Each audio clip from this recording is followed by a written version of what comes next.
come through in the clutch, leaving all these haters crushed. Take a look in the mirror, only competition. All right, so it's Los's Notes. We're here with Crystal with Xclusive Events. Thank you for being here. Thanks for having me. Yeah, no worries. So as you know, we sit down with the entrepreneurs around the city, try to figure out some things that people are asking online. On a normal basis, we get a lot of questions through emails, Instagrams, social media stuff. Sure. And we like to kind of come out and just shoot some raw stuff, and hopefully some people can get some insight. So once again, thank you for being here. Of course. We'll start off with a couple of different questions. Tell us how you started and what your business does.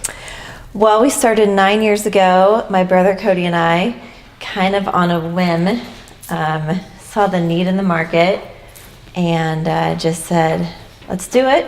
Went to him and I said, hey, let's start it was Exclusive Bartending 9 years ago. We changed the name because we do way, much more than bartending now. And I said, let's do bartending. And he was 21 at the time, and I was 24. And he said, bartending? I've never bartended. And I went, yeah, neither have I.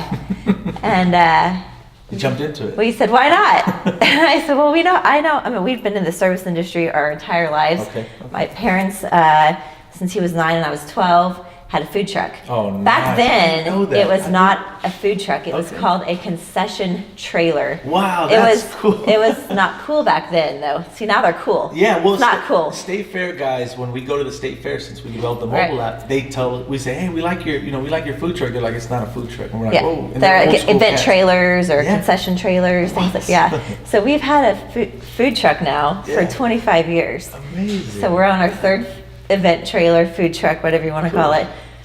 So yeah, we've been in the service industry our entire lives. I grew up serving people since I was 12, and so I was like, we've been doing this our entire lives. Let's just add alcohol to it. Yeah. How hard can it be? Right. So we know how to do it. And well, what type of services? What type of services do you guys offer there in the truck? I mean, tell me what as you're serving the people, you got the alcohol, but you also So now since we did the bartending, and then we started adding in event staffing. So we do in-house parties. We do a lot of company parties, just staffing wise. Okay. So we cross-train our staff. They can do anything from catering to help. I mean, all across. I mean, any type of event you need. Example. The golf tournaments we do. We do the Air Capital Golf Tournament.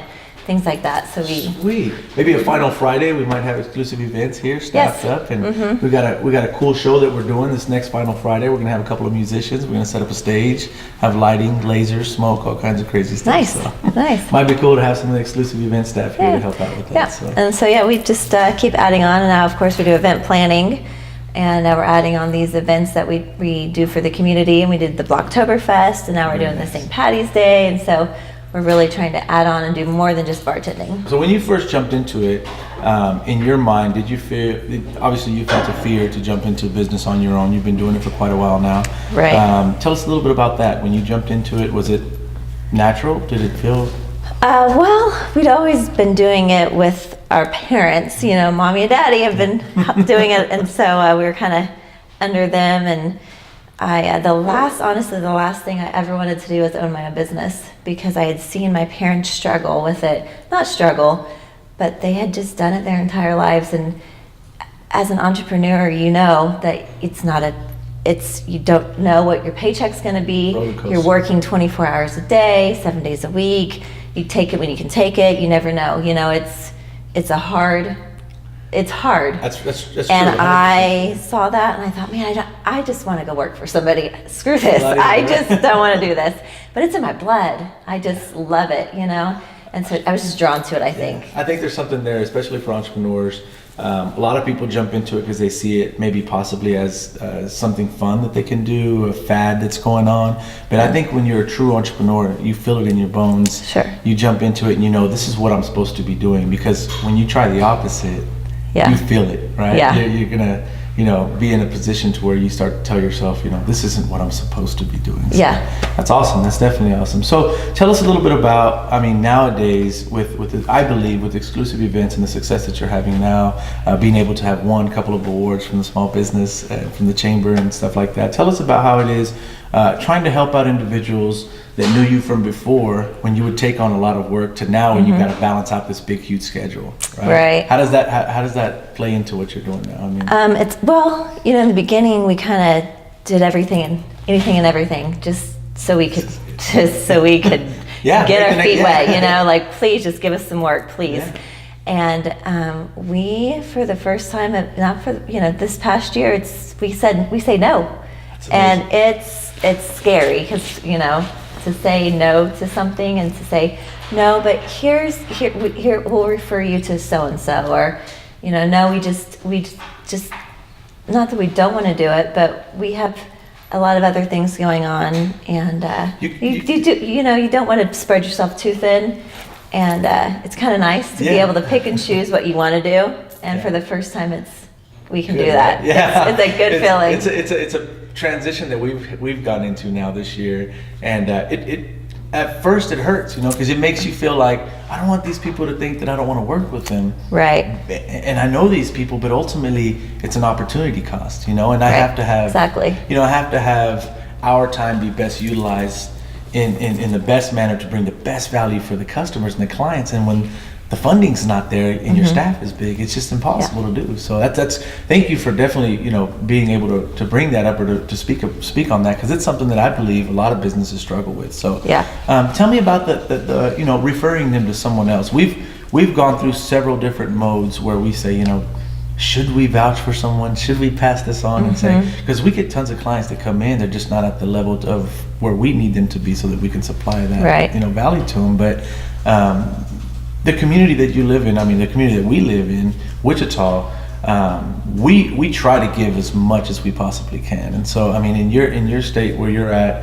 of business, Xclusive Events, when you refer to someone, is it someone you've known, you think, for a while? Do you try to vet, or do you just specifically say, you know what, I'm just, I'm going to hand it off because we don't have the time? Do you think about that kind of stuff? Or? We definitely tell them, this is something that we, not that we don't have the time for, but we just don't feel this is something that we can do right now for you, but this company can definitely do this for you. And we have a relationship with a company that we feel that we could highly recommend. Cool. That's going to do it just as good events. Yeah, the events that we refer them to. Okay, I think it's good. Well, I appreciate you coming. I appreciate the time for you being here. Yeah. I think a big takeaway for me, and most of the time these are, this is for them and for everybody out there that watches us, but ultimately even for us to just be able to have a conversation and talk through things that we're going through on a daily basis as an entrepreneur. Yeah, so business is hard. It is. It's extremely hard, and I think sharing these moments, a lot of people see the successes, a lot of people see the ups, and a lot of people see the awards and all this stuff. Right, they see the fun.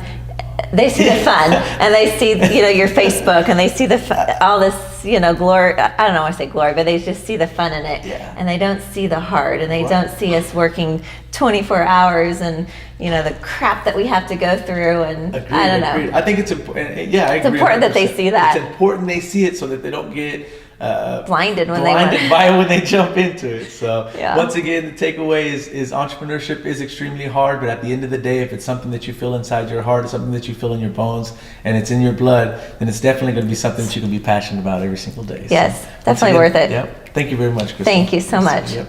Good. Oh, don't forget. Sorry. They just reminded us. Party at the parade pit stop. Know what's going on, Crystal? Yes, at this Saturday at the Delano parade, we are kind of tag teaming. We're starting at 9 a.m. The parade's at noon, but we're starting at 9. We're going to be at Hanley, which is right behind All Things Barbecue, but we're going to take over that whole block where Aeroplanes is. And we have 10 food trucks. One of them is Churro Chop. Yes, that's exactly correct. And we're going to have 10 food trucks, 3 booze trucks, and 2 bands, and a DJ. So we're going to be partying all day, 9 to 5-ish. So come and party with us. Don't miss it. We'll be out there with the drones and the film crew and getting a little tipsy. Hell yeah. Let me show you how to do this, son. I put my heart and my soul in this, is 2 in 1. A lot of people out there faking, know where you can't run. Clutch studs in the building. If we could do it bad, you could do it too. I'm done.